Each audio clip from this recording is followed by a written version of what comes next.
Guys, this is Saiful Islam. Welcome back to my channel Mars Tutor. তো যোৱা ভিডিঅ'ত আমি আলোচনা কৰিছিলো প্ৰেজেন্ট ইনডিফিনিটৰ গঠন প্ৰণালী আছিল subject plus verb plus object অৰ্থাৎ ভাৰ্বৰ প্ৰেজেন্ট ফৰ্ম B1 লাষ্ট ক্লাছত আমি এটা উদাহৰণ লৈছিলো I read a lesson subject I read B1 a lesson object অর্থাৎ subject plus verb plus object থাকিলে এটো প্রেজেন্ট ইনডিফিনিটৰ হয় গতিকে আমি প্ৰেজেন্ট ইনডিফিনিটৰ লাষ্ট ভিডিওত আমি এটো আলোচনা কৰিছিলো আই ৰিড এ লেসন গতিকে এতিয়া আমি চাও আহা যোৱা ভিডিওত আমি কৈছিলো যে আমি সাবজেক্টৰ এটা মিউজিক শিকিম যে কি এই সাবজেক্ট এই ইয়াতে যে সাবজেক্ট আছে এই সাবজেক্টৰ এটা মিউজিক শিকিম কি মিউজিক যে সাবজেক্টটো যদি কি হয় থার্ড পারসন সিঙ্গুলার নাম্বার হয় কি হয় যদি বাক্যটো প্রেজেন্ট ইনডিফিনিট কিন্তু সাবজেক্টটো যদি থার্ড পারসন সিঙ্গুলার নাম্বার হয় বাক্য প্রেজেন্ট ইনডিফিনিট আর সাবজেক্টটো যদি থার্ড পারসন সিঙ্গুলার নাম্বার হয় তেতিয়া মেইন ভাৰ্বৰ লগত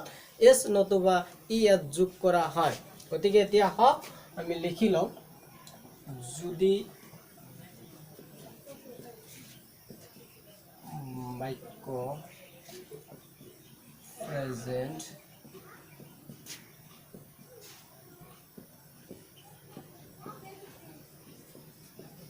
indefinite বাক্য if the sentence is present indefinite and the subject is third person singular number then we have to add with main verb h or es যদি বাক্য present indefinite আৰু subject to third person singular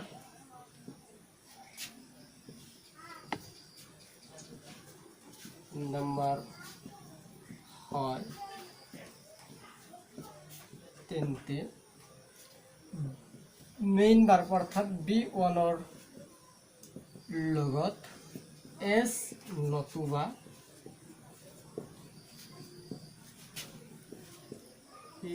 is যোগ করা হয় একবার আমি notes করিলাম নাইবা স্ক্রিনশট মারিলাম যে কি যদি বাক্য প্রেজেন্ট ইনডিফিনিট আর subject two third person singular number হয় তেন্তে B1 ৰ লগত s নতুবা ইয়াত যোগ কৰা হয় আমি एग्जांपल পাইছিলো প্ৰেজেন্ট ইনডিফিনিটৰ गठन प्रणाली पाइছিলো কি subject plus B1 plus object subject সে ইয়াতে Salma third person singular number subject to এতিয়া সালমা ইট এ চকোলেট এতিয়া আমি চাও হা এই বাক্যটো subject s plus B1 plus object বাক্যটো প্রেজেন্ট ইনডিফিনিট হয় কিন্তু ইয়াতে সাবজেক্ট টু কি আছে থার্ড পারসন সিঙ্গুলার নাম্বার আমি কনজুগেট টেবুলত পাইছিলো যে কি এই সাবজেক্ট টু আমি যিমান পাইছিলো প্রনাউন পাইছিলো কনজুগেট টেবুলত 8টা প্রনাউন পাইছিলো এই প্ৰনাউনৰ বাহিৰে এটা নোট পাইছিলো কি নোট পাইছিলো যে পৃথিৱীত যিমান বস্তু আছে প্ৰত্যেকটো থাৰ্ড পাৰসন আৰু বস্তুতে যদি এটাক বুজায় তেতিয়াহলে থার্ড পারসন সিঙ্গুলার নাম্বার আর এটাতকে বেশি বুজালে থার্ড পারসন প্লুরাল গতিকে এটা সালমা এজনী ছোৱালীক বুজাইছে গতিকে থার্ড পারসন সিঙ্গুলার নাম্বার এতিয়া কৈছে যদি বাক্য প্রেজেন্ট ইনডিফিনিট হয় আর subject two third person singular number হয় তেন্তে মেইন ভাৰ্বৰ লগত বা B1 ৰ লগত s নাই বা ইয়াত যোগ হয় কিন্তু ইয়াতে বাক্য present indefinite subject plus B1 plus object আছে বাক্য প্রেজেন্ট ইনডিফিনিট হৈছে কিন্তু ইয়াতে সালমা থার্ড পারসন সিঙ্গুলার গতিকে ইয়াৰ লগত এই B1 ৰ লগত s নতুবা ইয়াত যোগ হ'ব এতিয়া চাও হক আমি ইয়াতে s বহাম কি বহাম s কিয় বহাইছো ইয়াতে মাত্ৰ সিঙ্গল s বহাম আৰু কিয় বহাইছো সেই s বা s ৰ ব্যৱহাৰ এতিয়া আমি আলোচনা কৰিম এইখিনি হল গতিকে নোটস কৰাৰ পিছত আমি s বা es ৰ ব্যৱহাৰ আমি চাম এতিয়া গাইজ ইয়া চাব এছ নাইবা ইএছৰ ব্যৱহাৰ use of H or ES S by S or ব্যৱহাৰ এক নম্বৰত কৈছে যদি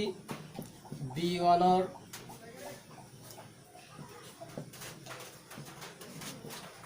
এক আখৰটো এটা কনসোনান্ট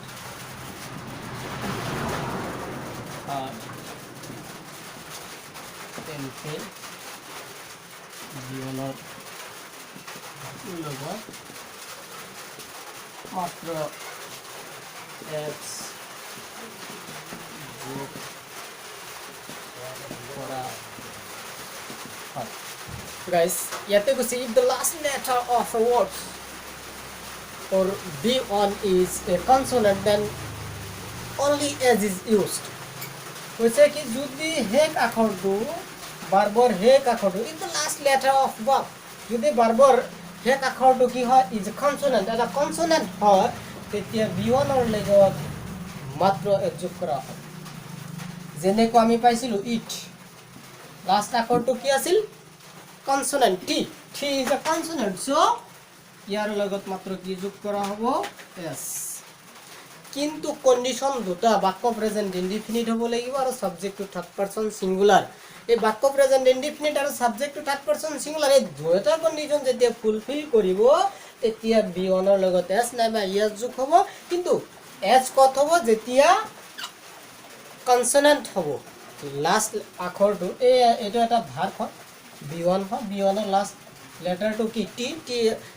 এটা কনসোনেন্ট গতিকে মাত্ৰ এস যোগ কৰা হৈছে যেনেকে y to কি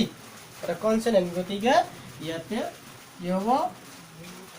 মাত্ৰ এক যোগ কৰা হ'ব কিন্তু কন্ডিশন তো থাকিবই লাগিব গতিকে লেখা হ'ল কোনবাই স্ক্ৰিনশ্বট মাৰিব পাৰে যে কি যদি B1 ৰ হেক আখৰটো এটা কনসোনেন্ট হয় তেন্তে B1 ৰ লগত মাত্ৰ কি যোগ কৰা হয় এক যোগ কৰা হয় এতিয়া চাওক আমি এতিয়া 2 নম্বৰত লিখিম যদি B1 ৰ হেক আখৰটো এটা ভাৱেল হয় তেন্তে B1 ৰ লগত ইয়াত যোগ কৰা হয়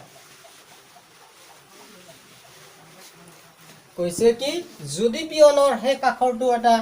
ভাৱেল হয় হেক আখৰটো যদি কি হয় B1 ৰ হেক আখৰটো যদি এটা ভাৱেল হলে ই যোগ কৰা হয় B1 ৰ লগত কি যোগ কৰা হয় ই যেনেকৈ আমি পাইছিলো গো গোৰ হেক আখৰটো কি vowel O is a vowel so আমি কি বহাম ES কি বহাইছো ES যেনেকৈ ডো থাকিলে লাষ্ট আখৰটো কি ও এটা কি ভাৱেল গতিকে একত কি বহাব লাগিব ES কিন্তু ফুলফিল তো কৰিবই লাগিব দুটা কন্ডিশন বাক্য প্ৰেজেন্ট ইনডিফিনিট আৰু subject to third person singular এই দুটা নহলে কিন্তু এবিলাক নহয় এটা আমি 3 নম্বৰত চাম এতিয়া 3 নম্বৰটো চাম যে কি যদি B1 ৰ হেক আখৰটো এটা ভাৱেল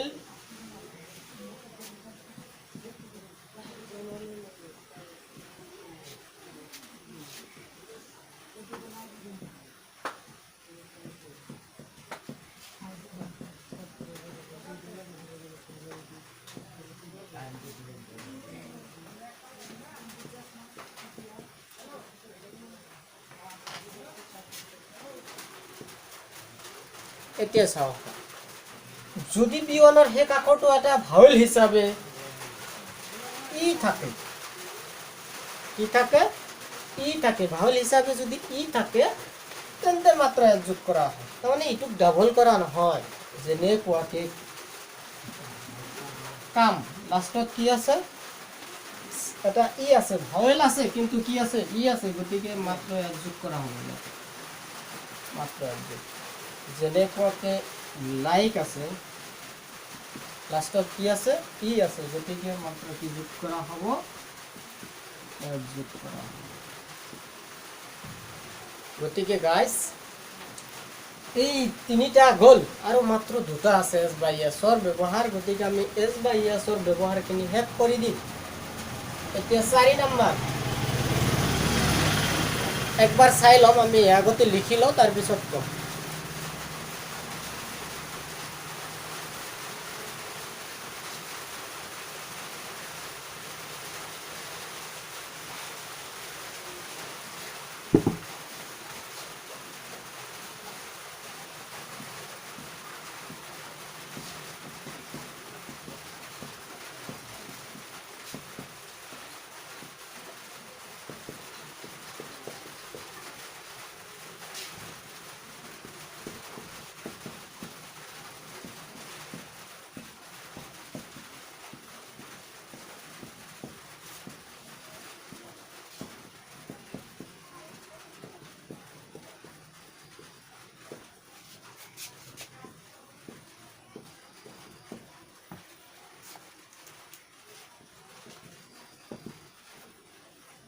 এতিয়া চাওঁ আহক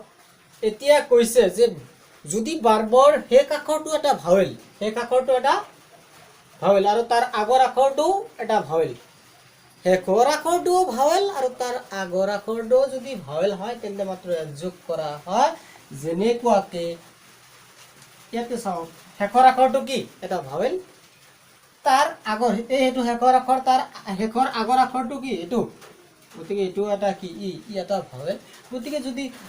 শেষ আখৰটো ভাৱেল তাৰ আগৰ আখৰটো যদি এটা ভাৱেল হয় তেন্তে মাত্ৰ কি যোগ কৰা হয় যোগ কৰা হয় কিন্তু কণ্ডিশ্যনটো দুটা থাকিবই প্ৰেজেণ্ট ইনডিফিনিট বাক্য প্ৰেজেণ্ট ইনডিফিনিট আৰু subject to third person singular চাওঁ এতিয়া আমি লাষ্ট এটা ৰুল আছে সেই ৰুলটো পঢ়ি তাৰপিছত আমি একবাৰ দোহৰাই দিম যে এছ বাই এছৰ ব্যৱহাৰ আপোনালোকৰ যদি কিবা কনফিউজ থাকে কমেণ্টৰ মাধ্যমেৰে মোক জনাব মই ডাউটখিনি ক্লিয়াৰ কৰি দিম এতিয়া আমি 5 নম্বৰ ৰুলটো লিখি লওঁ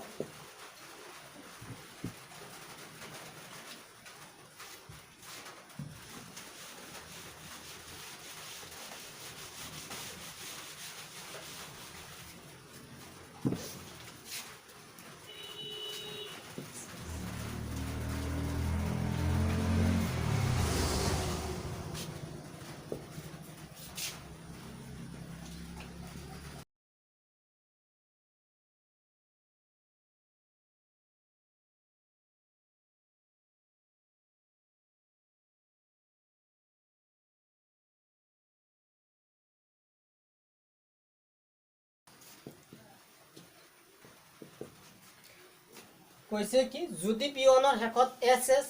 নাইবা এছ এইচ নাইবা চি এইচ থাকে তেন্তে মেইন ভাৰ্বৰ লগত ইয়াত যোগ কৰা হয় গতিকে ইয়াতে ইয়াত যোগ কৰা হয় ডাইৰেক্ট মই লিখি দিছোঁ কাৰণ মেইন ভাৰ্ব সেইটোতো আমি জানোৱেই এতিয়া এক্সাম্পল আমি চাম যদি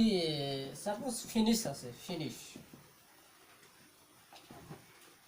ইয়াতে কি আছে শেষত শেষত যদি এছ এছ নাইবা এছ এইচ নাইবা চি এইচ থাকে তেতিয়াহ'লে কি বহিব ই এছ ফিনিশ ফিনিশেছ ইয়াতে ই এছ হৈছে তাৰপিছত আছে কেটছ চি এইচ আছে কাটচেছ হ'ব ই এছ হ'ব তাৰপিছত আছে পজেছ পজেজেছ ইয়াস হৈছে গতিকে আমি এছ বাই ইয়াছৰ ব্যৱহাৰ এইখিনিতে সামৰণি মাৰিছোঁ যদি কাৰোবাৰ কিবা কনফিউজ থাকে কমেণ্ট কৰি জনাব মই কনফিউজখিনি দূৰ কৰি দিম ইনশাআল্লাহ